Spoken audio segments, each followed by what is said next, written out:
کیا؟ میرا نکاح؟ اور وہ بھی اس کم عقل لڑکی سے؟ ہرگز بھی نہیں ماما۔ سالار اپنی پوری قوت سے چیخا تھا، لیکن اس کا چیخنا اب فضول تھا۔ رحیم صاحب فیصلہ کر چکے تھے اور سالار کی ماں نے ان کے فیصلے کو سر جھکا کے مان بھی لیا تھا۔ سالار، میں تمہارے نانا کو بول چکی ہوں کہ تم اس سے نکاح کرو گے، وہ بے بسی سے بولی تھی۔ ماما، آپ نے مجھ سے پوچھ کے ہرگز نہیں کہا تھا کہ میں نکاح کروں گا یا نہیں۔ مجھے ہرگز منظور نہیں ہے کہ میں کسی کم عقل لڑکی سے شادی کروں۔ اسے بولنے تک کی عقل نہیں ہے ماما۔ سالار اپنی جگہ سے کھڑے ہوتے ہوئے بولا۔ وہ اس وقت پارٹی میں جانے کے لیے نکل رہا تھا، لیکن اپنی ماں کے بلانے پر وہ ان کے کمرے میں آیا تھا۔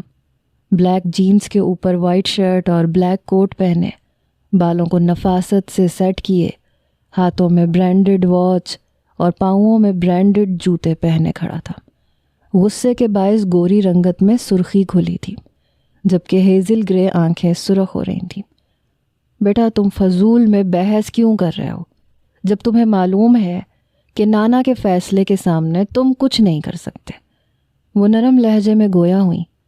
ماما، میں اپنی زندگی کا فیصلہ کرنے کا حق رکھتا ہوں، مجھ پہ کسی کے فیصلے کو تھوپنے کی کوشش نہ کریں۔ وہ غصے سے کہتا اپنی ماں کے کمرے سے نکلا اور سیدھا اپنے کمرے میں چلا گیا تھا۔ آپ کیوں خاموش تھے؟ آپ سمجھاتے نہ اسے۔ وہ سالار کے کمرے سے نکلنے کے بعد اپنے شوہر کی طرف متوجہ ہوئیں۔ میں کیا سمجھاتا اسے؟ تو ماں بیٹے کا معاملہ ہے۔ عبداللہ صاحب نے تو اپنا دامن جھاڑ دیا تھا۔ وہ غصے سے انہیں گھورتی ہوئی بیڈ پہ بیٹھ گئی تھیں۔ کل نکاح کا کہا ہے انہوں نے، کیسے راضی کریں گی؟ عبداللہ صاحب بھی جلے پہ نمک ڈالنے کے لیے تیار بیٹھے تھے۔ میں بھی دیکھتی ہوں کیسے کل نکاح نہیں کرتا۔ سو جائیں اب آپ خاموشی سے۔ وہ غصے سے کہتی ہوئی بیڈ پہ لیٹی، سر تا پیر کمبل اوڑھ چکی تھی۔ اللہ خیر، ان ماں بیٹے کی لڑائی سے مجھے دور رکھنا۔ عبداللہ صاحب نے اپنے دونوں ہاتھ آسمان کی طرف اٹھا کے کہا تھا اور سونے کے لیے لیٹ گئے تھے۔ میں اس لڑکی کے ساتھ زندگی گزارنا تو دور کی بات، میں ایک پل کے لیے بھی اس کے ساتھ نہ رہوں۔ آخر سمجھا کیا ہے نانا جان نے مجھے؟ میں کل ہی جا کے بات کرتا ہوں نانا جان سے۔ اگر انہیں اپنی پوتی کی شادی کروانی بھی ہے تو کسی اور سے کروائیں، کسی اور کو بنائیں بلی کا بکرا، نہ کہ مجھے۔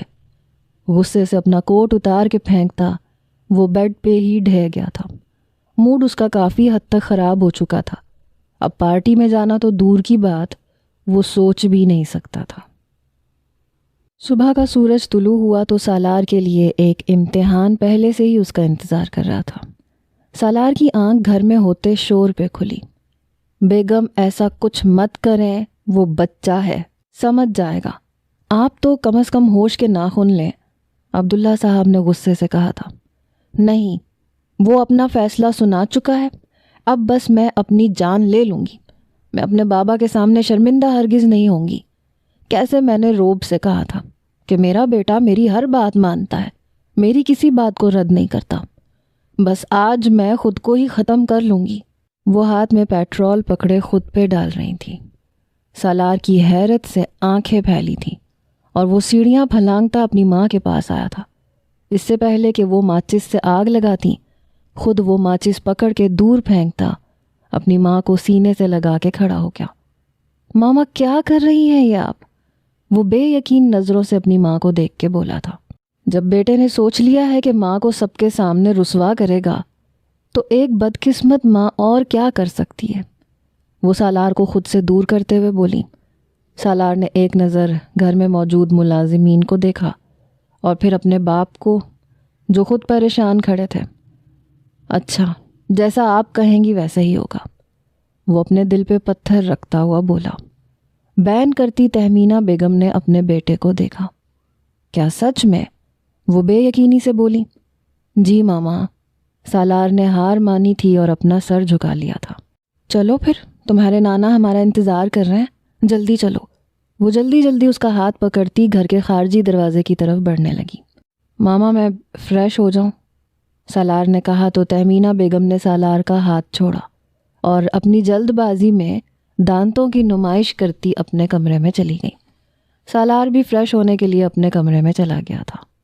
بیگم اگر سالار کو معلوم ہو جاتا نا کہ جو آپ نے اپنے اوپر پھینکا تھا وہ صرف پانی تھا تو یقین جانے وہ کبھی اس نکاح کے لیے راضی نہ ہوتا۔ عبداللہ صاحب داد دیتی نظروں سے اپنی بیوی کو دیکھ کے بولے تھے، ایسے کیسے پتہ چل جاتا؟ میں نے اپنے سر پہ پیٹرول ہی لگایا ہوا تھا۔ تہمینہ بیگم ایسے بول رہی تھیں جیسے انہوں نے بہت بڑا کارنامہ سر انجام دیا ہو۔ عبداللہ صاحب تو اپنی بیوی کی اداکاری پہ اش اش کر اٹھے تھے۔ عبداللہ صاحب اور تہمینہ بیگم کی ایک ہی اولاد تھی، سالار۔ عبداللہ صاحب کے بھائی بیرون ملک میں رہتے تھے، جس کی وجہ سے ان سے تعلق بہت کم تھا۔ عبداللہ صاحب کے والد کی وفات کے بعد عبداللہ صاحب اپنے بھائیوں سے ملے ہی نہیں تھے۔ تہمینہ بیگم کا اپنے میکے میں کافی آنا جانا تھا۔ تہمینہ بیگم تیار ہو کے کمرے سے باہر آئیں تو سالار ناشتہ کر رہا تھا۔ آپ لوگوں نے ناشتہ نہیں کرنا؟ اپنے ماں باپ کو کمرے کے پاس کھڑے دیکھ کے سالار نے حیرت سے پوچھا۔ ہم تو کب کا کر چکے، بس تمہارے اٹھنے کا انتظار تھا۔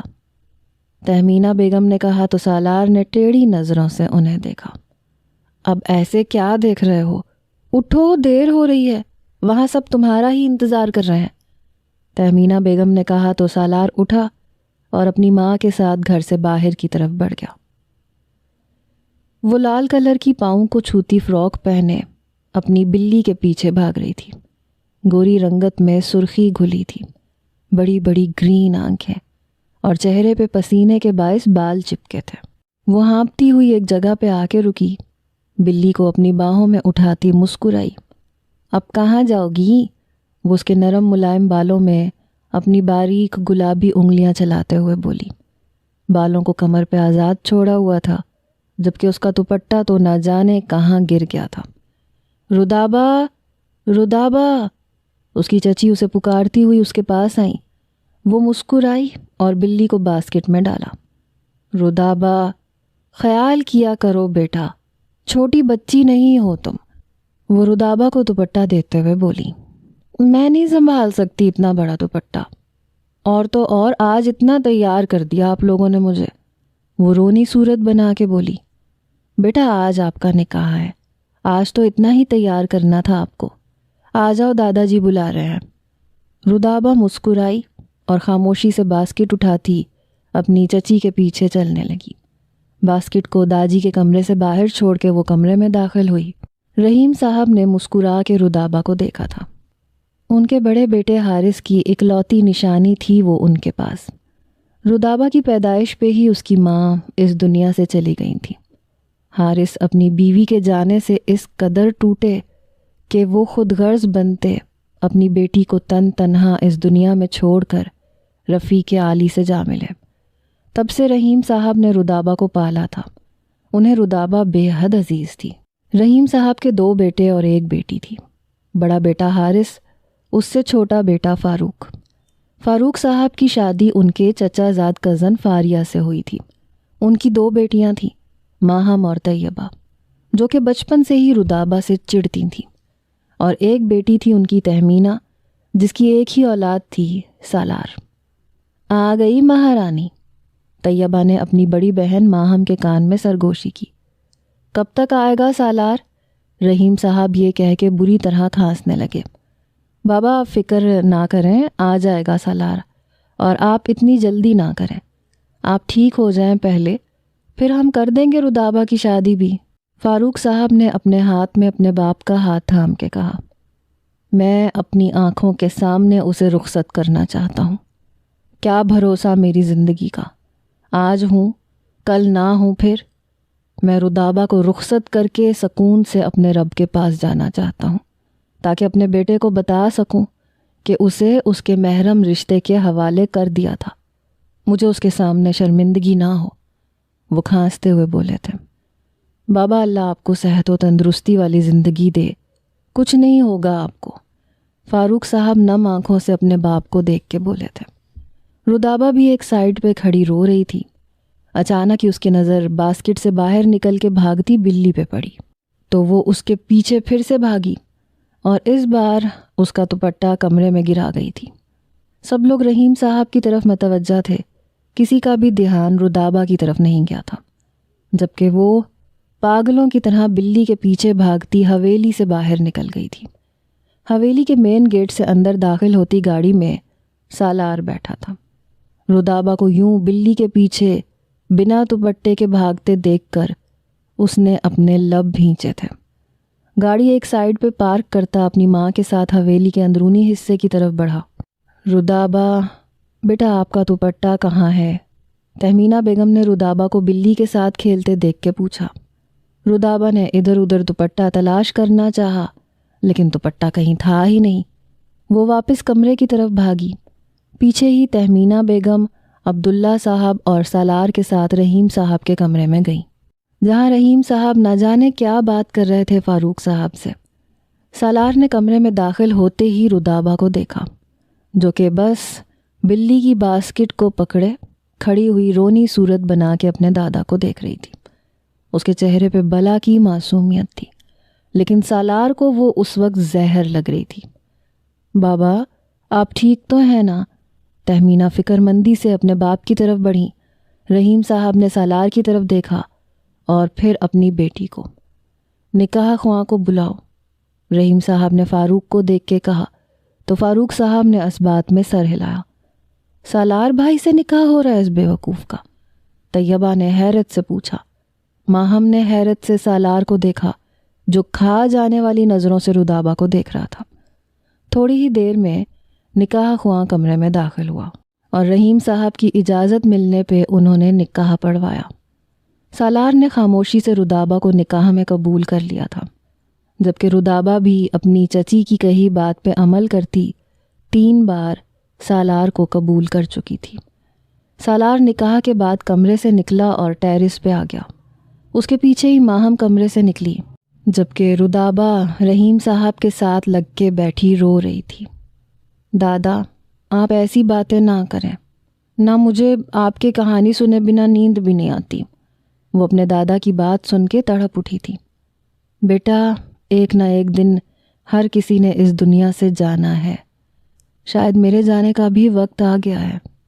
انہوں نے یہ کہہ کے تہمینہ کو دیکھا جو رو رہی تھی۔ میری گڑیا آج سے تمہارے حوالے ہے، اسے ایسے ہی انمول رکھنا جیسے میں نے اسے ہمیشہ انمول رکھا ہے۔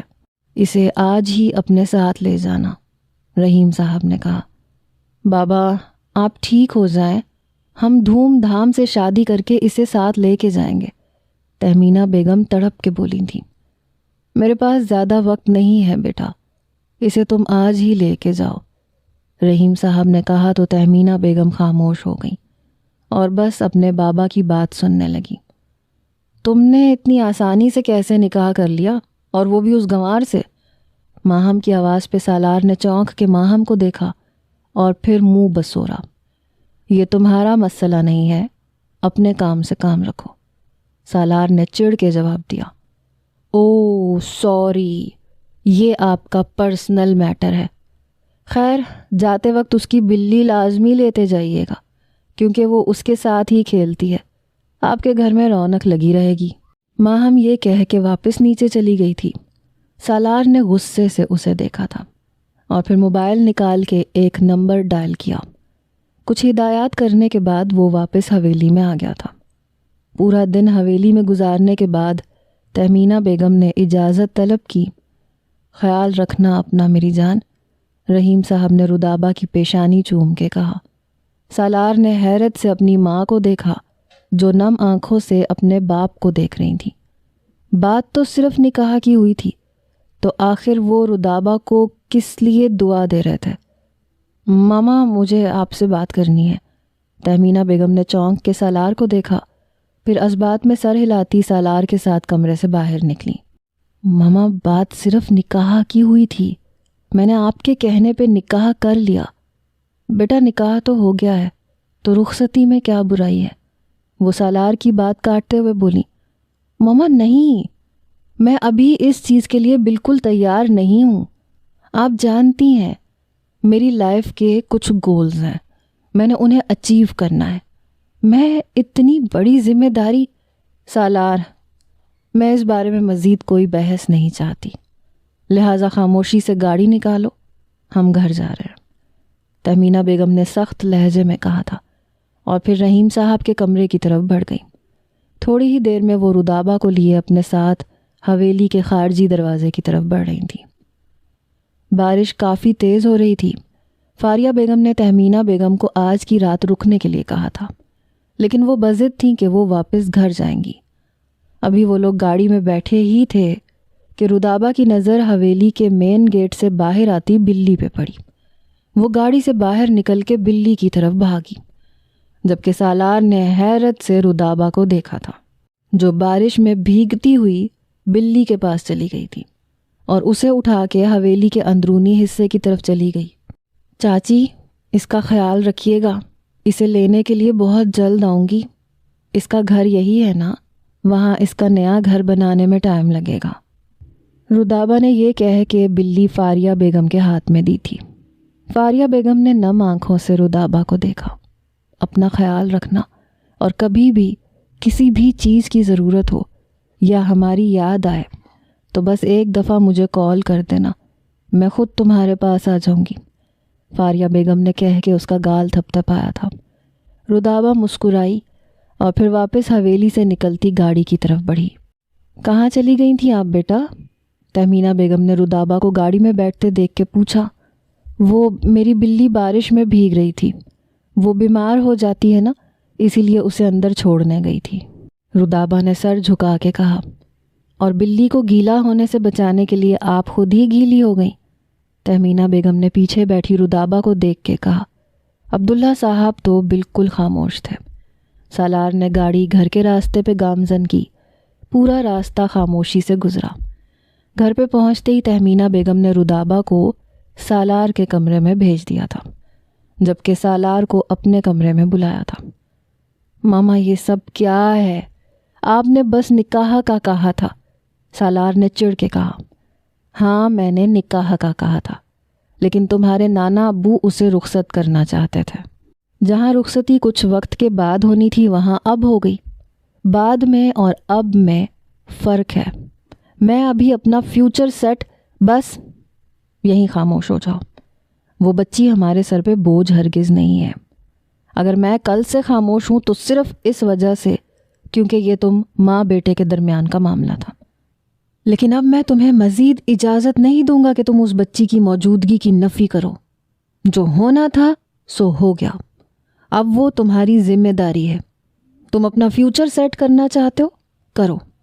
کل سے کمپنی تم جاؤ گے، اور یہ جو تمہارا دیر دیر تک سونا لگا رہتا ہے کل سے یہ بند ہوگا۔ پارٹیز میں نہیں جاؤ گے تم، اب بس کام پہ دھیان دو گے۔ جتنا تم نے انجوائے کرنا تھا کر لیا، اب تم جا سکتے ہو۔ عبداللہ صاحب نے کہہ کے چہرہ پھیر لیا، جبکہ سالار بالکل خاموش ہو گیا تھا۔ سالار نے کچھ نہ کہا اور غصے سے کمرے سے نکلتا اپنے کمرے کی طرف بڑھا تھا۔ رودابہ کمرے میں داخل ہوئی تو ایک نظر پورے کمرے پہ ڈالتی الماری کی طرف بڑھی۔ پوری الماری سالار کے کپڑوں سے بھری ہوئی تھی، جبکہ اس کے پاس پہننے کے لیے کوئی کپڑے ہی نہ تھے۔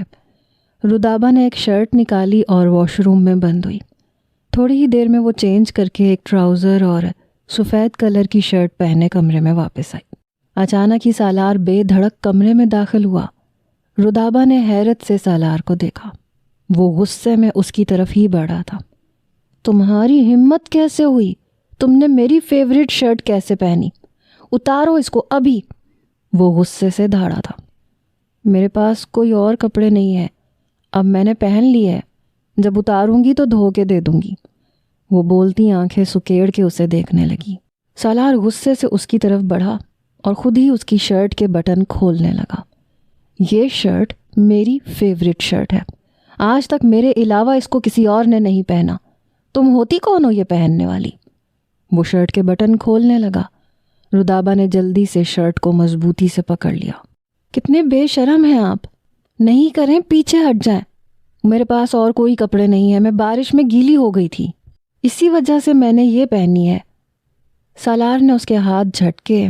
شرٹ آدھی کھلی ہونے کی وجہ سے رودابہ کے جسم کی رانائیاں صاف واضح ہونے لگی، لیکن سالار تو اس وقت غصے میں تھا، اسے بس اپنی شرٹ اس کے جسم سے اتارنی تھی۔ سالار نے رودابہ کے جسم سے وہ شرٹ اتاری تو نظر اس کے جسم کی رانائیوں پہ گئی۔ شروع سے ہی رودابہ کا جسم کافی بھاری تھا۔ سالار نے رودابہ کے جسم سے نظر ہٹائی اور شرٹ واپس رودابہ کے اوپر پھینکتا ڈریسنگ روم میں بند ہوا۔ رودابہ نے روتے ہوئے وہ شرٹ واپس پہنی اور بیڈ پہ ڈھہ گئی۔ بہت گندے ہیں آپ، سنا آپ نے؟ بہت گندے ہیں، میں پھپھو کو بتاؤں گی آپ نے میرے ساتھ کیا کیا، وہ تیز آواز میں بولتی ہوئی رو رہی تھی۔